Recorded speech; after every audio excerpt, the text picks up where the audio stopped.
natin yun. Pwede yan. Tara na natin. Mabilis siyang lumambot din. Ayan. Dadry lang natin yan. Na-barbecue na siya. Ayun na stop. Ayan, tama lang yan. Ayan po. Ito na ang ating chicken thai barbecue.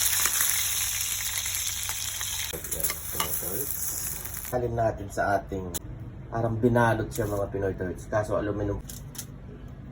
Minute lang natin yung ano natin. Carbo.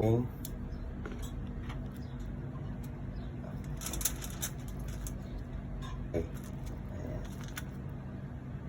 Babalot na natin yan mga Pinoy turds. Diba? Maunahan. Teka, try natin ha. Ayan, inuna natin yun.